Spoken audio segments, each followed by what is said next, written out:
Morning to you all. I imagine very few of you have attended the karaoke yesterday with us, so you're probably more awake than the panelists.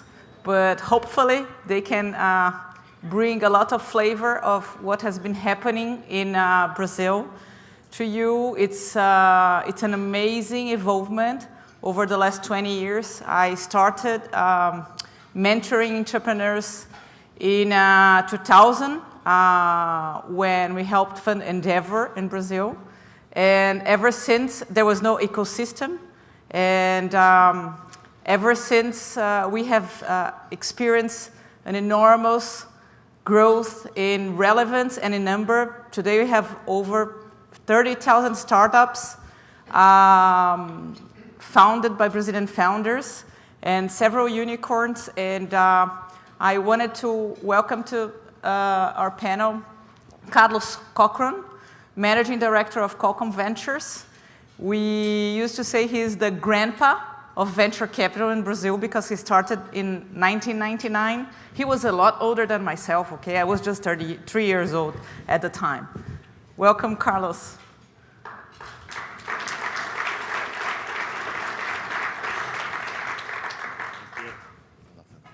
And not with that much hair, but with a lot of experience, I'd like to welcome Rodrigo Gruner, Head of Innovation and Corporate Venture at Telefônica Brasil Vivo. He's been heading Waira, thank you, and the recently formed Vivo Ventures, the corporate venture capital fund for Telefônica in Brazil. And finally,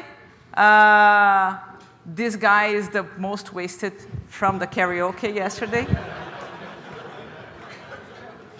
Marcos Olmos, he is a partner and VP of Vox, an impact fund in Brazil, the leading and probably the most important impact fund in Brazil. Welcome, guys, and thank you for being here early with us.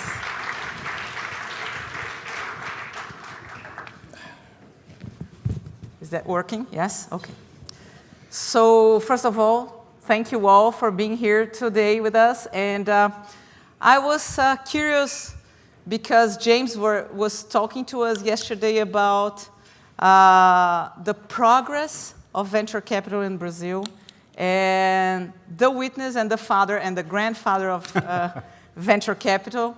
Carlos was the first venture capitalist in Brazil. He was with Intel Capital for over 7 years, right? Yeah. And then he's currently with Qualcomm Ventures. And Carlos, I would like to know everything. Tell us. Wow. Tell us how was it to blaze the trail in Brazil and help building the ecosystem there? Well, good morning, everybody. It's so exciting to be here, and thank you, Jim, for putting Brazil on the stage, because it truly is a huge success story. The evolution of the past 20 years has just been phenomenal. I was a lucky guy, right place at the right time. 99, I was working for Intel, and they started to say, hey, we want to expand Intel Capital to LATAM. By that time, they had expanded to other geographies. And I helped them, a couple of guys came down, I helped them talk to lawyers, to entrepreneurs, to investors, and it's not true. I was not the first VC in Brazil, for sure, but I was one of the early guys. And this was 99, so first bubble, not this bubble that just burst. It was obviously a lot of excitement, et cetera, but there was really not much. So the good news is that I always joke, Intel paid my tuition into this business. I learned a lot. We made actually some money. We made some good money, some investments, but also we had some companies that had no essence, no business model, whatnot, which is not unusual from others. Back then, I think you could say probably there were half a dozen VCs, some of them actually investing out of New York. Chase Capital Partners did a few of the great sort of investments that did super well, and then we had a few in Brazil. I think as CVC, we might have been the first. I think we might have been the first, indeed, with an institutional program, whatnot. And it was, the reality is there was capital, there was entrepreneurship. Fabiana mentioned Endeavor. Endeavor actually always says that the word entrepreneurship wasn't even in the dictionary in Brazil. People didn't know what an entrepreneur is.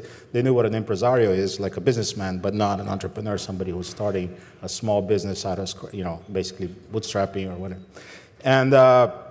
And you could see it. I mean, I'll tell you one funny story. I once sat down at Intel office, an entrepreneur came to me with a PowerPoint, and this is what I'm going to do, and it's super exciting, et cetera. And 2 years, I'm going to list on the NASDAQ. I'm like, okay, tell me a company that goes from PowerPoint to NASDAQ in 2 years. It just doesn't happen. Luckily, that entrepreneur never raised money because it probably would have been. But that's sort of the illusion there was, and it was funny. I mean, the number of opportunities was much smaller. The entrepreneurs, the maturity of the market, the quality, et cetera, was it's really nothing. People were just hoping because LATAM's a big market, blah blah. Of course, there were a few success stories, but there are like half a dozen, and there used to be maybe a dozen deals done a year or something like that, 2 dozen deals, very small compared to today.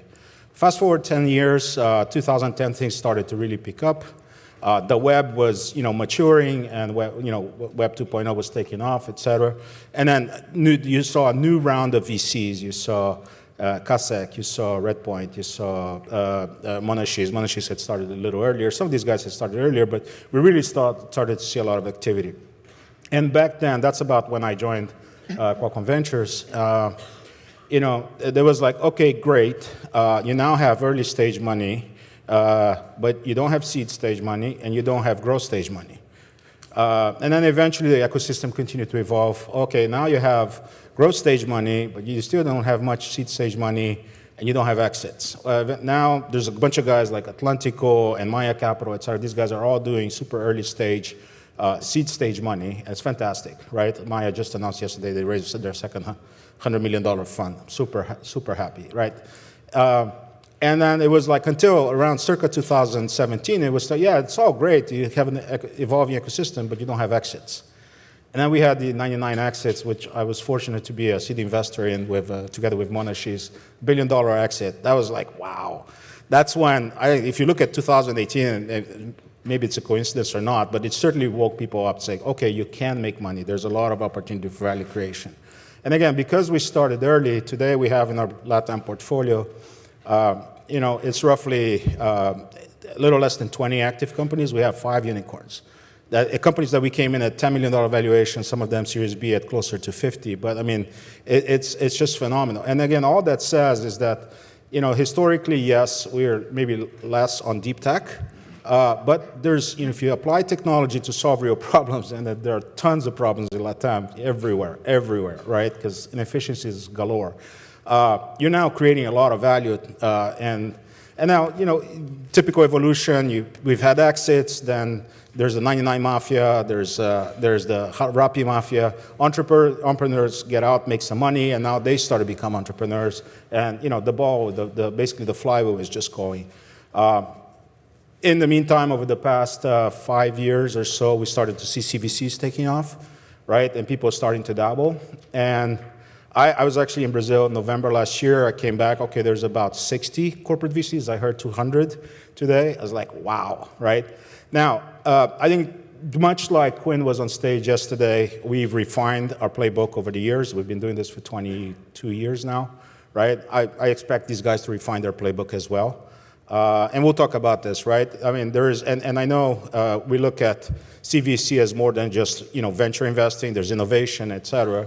And, we're starting to see, again, the CVCs get more mature and understand how to play the game. I think there's an opportunity to learn. And again, I'm sure we'll talk about it on, some of the areas for improvement. But it's just phenomenal, and it's fantastic to see. Again, we have a panel here at this event talking about Brazil, because it truly is a great story that took 20 years to get here, but when I came back from Brazil in November, I was like, wow, this is beyond my wildest dreams. I did not see this coming. Not this level of excitement, this level of activity, the quality of the ecosystem. It's just really, really good. For those of you guys in the audience who don't have Brazil in your map, I really encourage you guys to think about opportunities to partner with local folks and invest, because it truly is a great market with phenomenal entrepreneurs, and the quality of the investors is really gone up as well.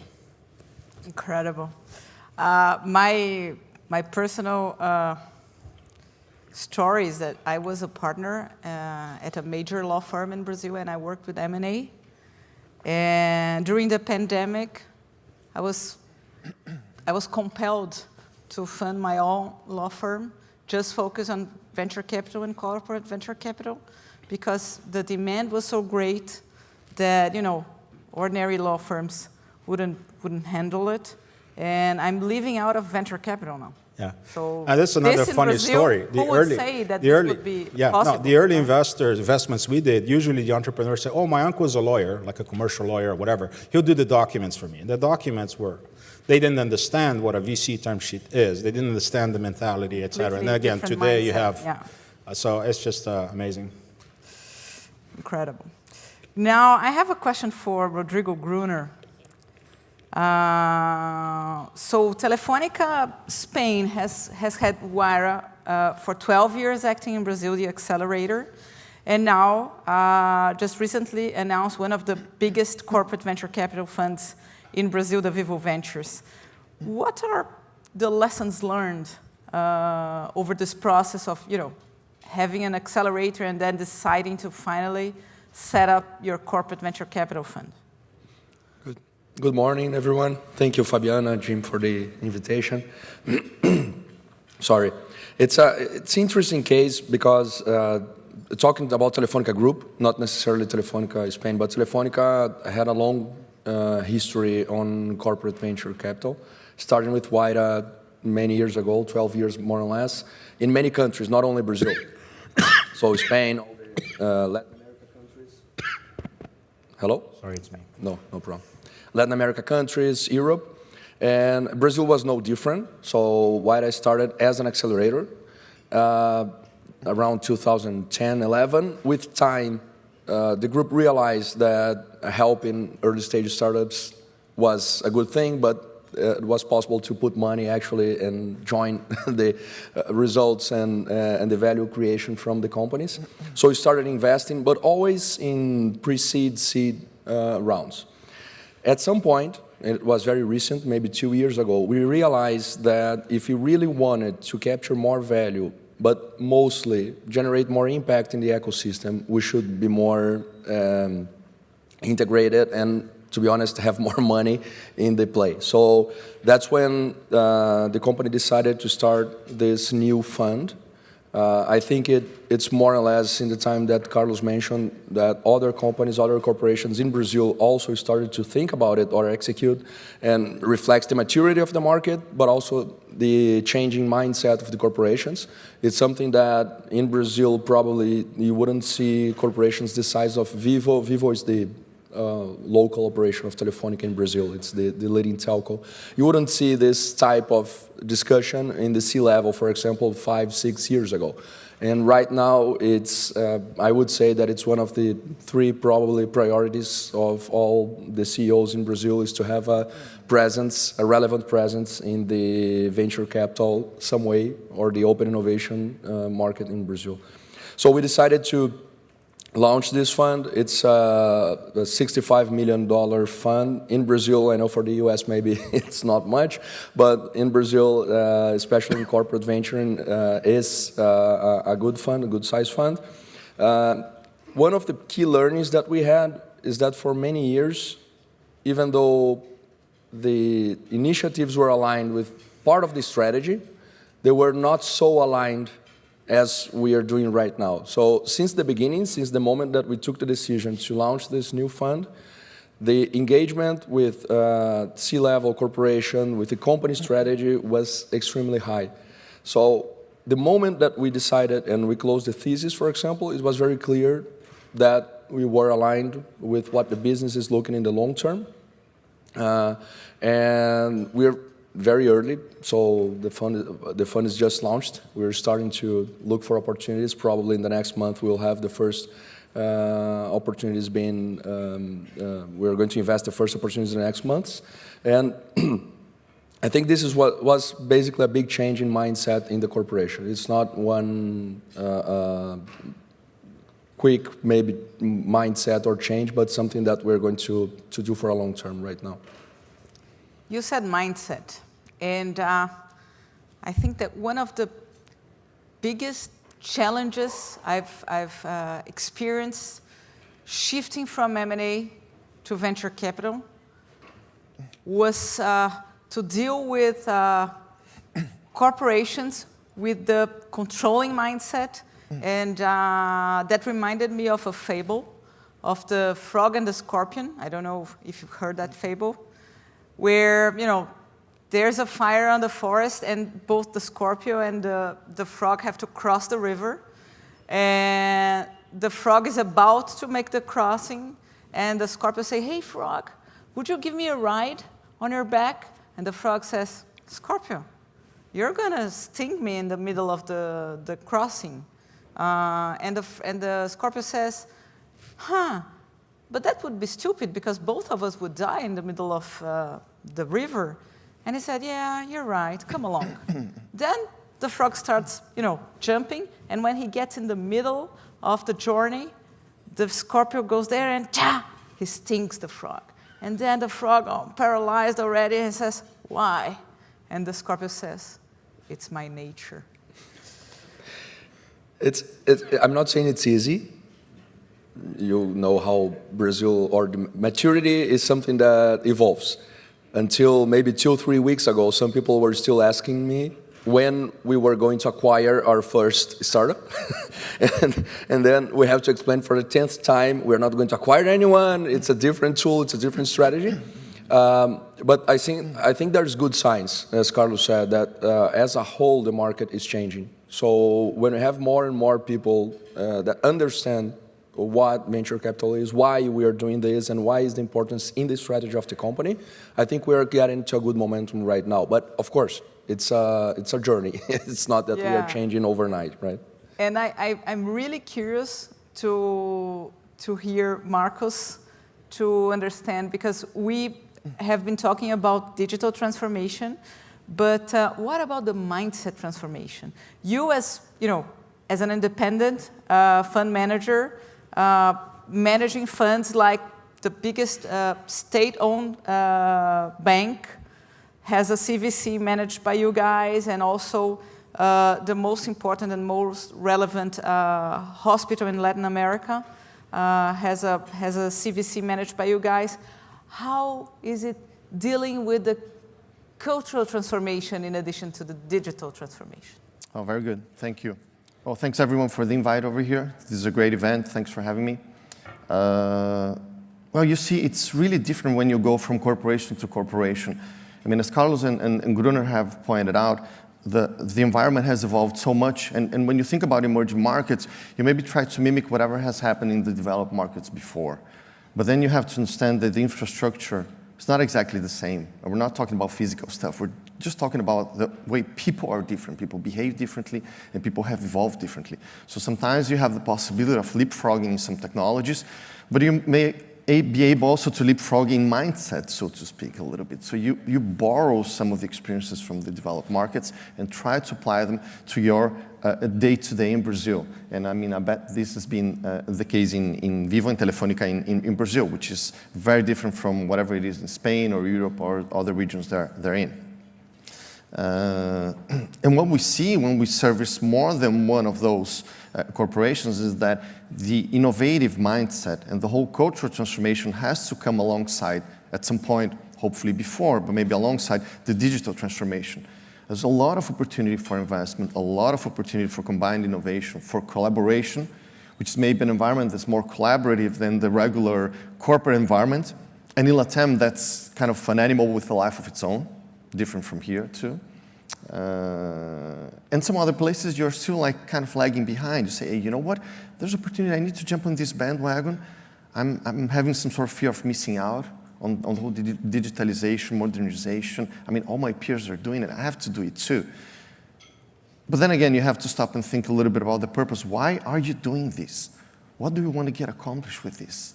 I mean, this is innovation. This is my firm, our firm, maybe a larger impact that's not only contained into the legal vehicles and investments that you're making specifically, but all the ramifications and let's say the sound waves that can be sent out of that initiative that you're carrying out.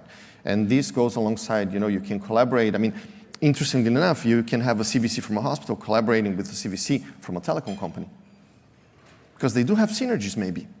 When you think about like distribution, you have a continental country in Brazil, you have the regions that have its similarities, but also its differences.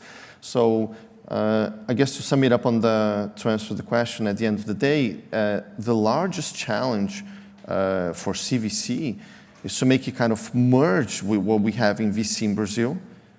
And again, with a history that's very different from the US and other regions, and make it happen, and make it serve the purpose that you're set out to accomplish. I want to know Carlos' experience about the mindset. How have you been, because I imagine that both Intel and Qualcomm were already prepared for that, and they already had a mindset. But when you were interacting with the Brazilian ecosystem, how was your experience? So yeah, I mean, Intel started this, I think, in 1990, Qualcomm Ventures 2000, right? I didn't mention, I was actually, after I left Intel Capital, I joined a VC firm as a partner in Brazil, one of the early VC firms, then later pivoted to later stage deals, so more of a private equity shop. But it was actually a very rich experience, and being a true financial VC gave me a different perspective and helped me with my DNA and helped me deal with VCs understanding, okay, we need to do this together, right? So the early CVCs that I've had experience with, they were like, oh, we want a small check, but we want a path to control, and we want some exclusivity, et cetera. And all of that obviously points to a zero-sum game, which doesn't help anybody, right? So it's always about how do you develop the ecosystem, et cetera. So again, our playbook is pretty buttoned down, and we are seeing more and more people understand that, hey, you really want to grow the ecosystem as a whole, right? It can always happen that a corporate eventually acquires, but that should be the exception. It should not be the main game, right? Again, it could happen, and if the transaction is arm's length and you end up acquiring, you should pay what market would pay, and that's okay again, right? But setting out to do it that way and focus on that is obviously an issue. I think once you get on somebody's cap table, you need to understand that you're an investor, but it's not your company, right? And everything should be. You need to be respectful of the entrepreneurs and your fellow co-investors. That hey, we're all trying to build something big. Right, and again, so this evolution is slowly happening. There's still some folks who are, and it will take time, right? But it's still some folks who are, trying to do these unnatural things, if you will. Luckily, more and more, there's more educating in the market, and there's people doing it right, et cetera. We'll see it, more and more of that. Thank you. And finally, Rodrigo, do you think that? Have a question because I saw Xerox Ventures talking about having or not the CFO in your investment committee. How do you think the journey of setting up the Vivo Ventures is impacting your CFO? It's a challenge. And I actually thought about what Xerox mentioned and explained because it was very similar in our case. The difference is in our investment committee, the CFO is not formally a member, but we realized in the end that it's extremely important to have his buy-in and his commitment in the process. So. And sponsorship, right? Because exactly. So that's why not only him personally, but his organization at some point is involved in the process, so they understand. In the end, the question he asks directly is, look, you're asking me to write a check to invest on this fund, and I don't even know what's going on. It's not fair. And we said, it's true, it's not fair. So you should at least understand and agree on what we are expecting in terms of return, in terms of the KPIs and objectives that we have, and of course you're going to be joined. But it's extremely important to have the CFO as part of the process, not necessarily as a member of the committee. Understood. Marcos, who sits on your investment committees for Banco do Brasil, Venture Capital, and Eretz Bio, the Einstein one? Yeah, well, at Banco do Brasil, actually, we only have our members from our fund management company. So we do not have any insiders in that investment committee. Though it is, as they have pointed out, extremely important that we have the buy-in from some sponsors within the corporation. So that's something that we really need to learn. I mean, how to play it out, let's say, politically. Again, as I mentioned before, in terms of objectives, and you begin to understand each individual's and the whole corporation background and how it's thinking about it. And then at Einstein, we do have a mixed investment committee. So we have some members. But over there, they're, I mean, since 1971, when the hospital was founded, they are extremely innovative, and they already have, let's say, an upper governance level, where they have an entrepreneurship and innovation committee, and a couple of the members of that committee, not including the CFO, do sit in that committee, and then we have our members too. But the CFO is invited in the meetings so that we have buy-in. And whenever we have something complicated and convoluted or something that, you know what, this is a little more structural, a little more difficult, then we kind of join forces with the CFO rather than conflict to carry out our objectives as a CVC. Very interesting. Well, folks, I think that our time is elapsed. I would like to thank everyone for being here early, and especially Marcus after the karaoke last night. I had only 2 beers. It's fine. And I hope this has given you a flavor of the diversity of possibilities of investment in Brazil.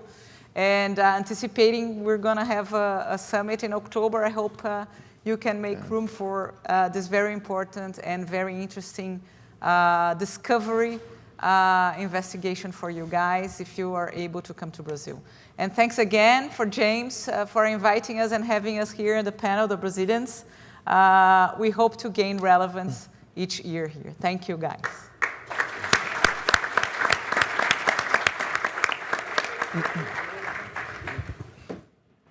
Great.